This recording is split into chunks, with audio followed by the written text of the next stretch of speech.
All right, so LPL Financial just dropped its latest earnings report, and on the surface, it looked fantastic, a beat of over 6%. But then, the stock just kind of sat there. So what's going on? In this explainer, we're going to dig into the numbers and the story to figure out this contradiction. So yeah, this is the big question, right? LPL comes out with a really solid earnings beat. That's the kind of news that 99 times out of 100 should give a stock a nice little pop. But here, not so much. So let's unpack exactly what the market was really looking at. Okay, first things first, let's talk about the headline numbers. And honestly, they looked really good. You look at these results and it's clear LPL's core business is absolutely firing on all cylinders. The big one, adjusted earnings per share. They reported $5.23. That wasn't just a little beat over what analysts were expecting, it was a big one. And it was a solid 23% jump from the same time last year. And you know, it wasn't a one-trick pony either. Revenue was solid, pretty much in line with expectations. But check this out. Total assets are up a whopping 36% year over year. We're talking about a record $2.4 trillion. I mean, on paper, this is an A-plus report card.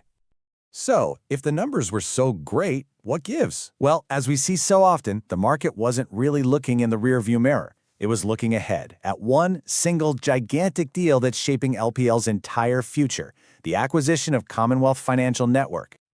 And to really get why the market's nervous, you have to appreciate the scale we're talking about here. This isn't just another small bolt-on deal. This is the whole shebang, the biggest acquisition LPL has ever attempted. And with that comes a huge amount of execution risk. Getting this integration right, well, it's mission critical. So management gets on the earnings call and they basically draw a line in the sand. They confidently say they expect to hold on to about 90% of the client assets coming over from Commonwealth. And just like that, that 90% number became the yardstick everyone was going to measure them against. And boom, here's the disconnected spook to market. Their target is 90%, but the reality so far, they've only secured commitments for assets somewhere in the low 80% range. Now, in this industry, advisor relationships are everything.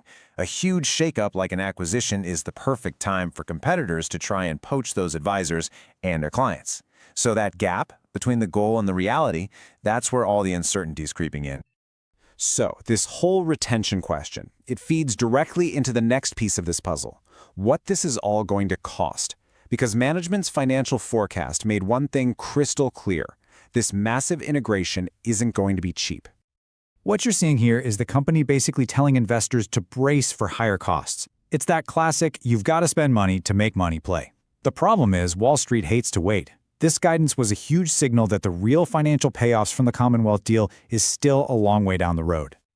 And you can bet the Wall Street analysts on the call picked up on this. The Q&A part of the call was basically a cross-examination on these exact themes.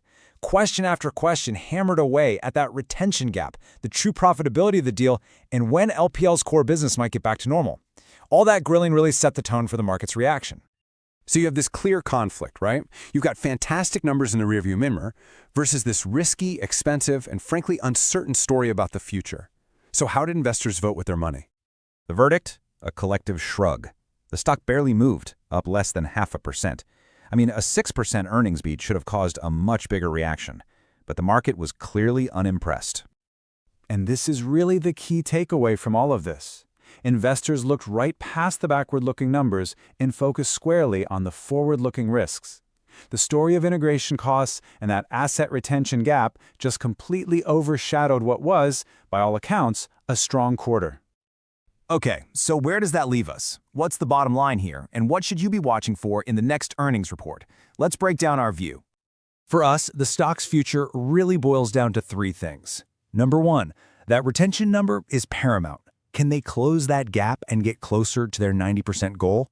Two, we need progress reports on the integration itself. Is it going smoothly? And three, are they actually finding cost savings in other areas to help offset all this new spending?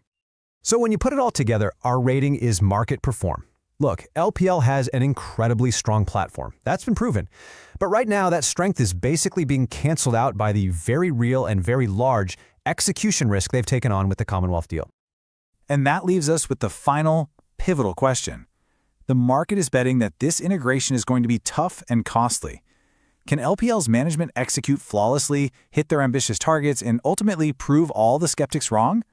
The answer to that question is going to decide where this stock goes from here.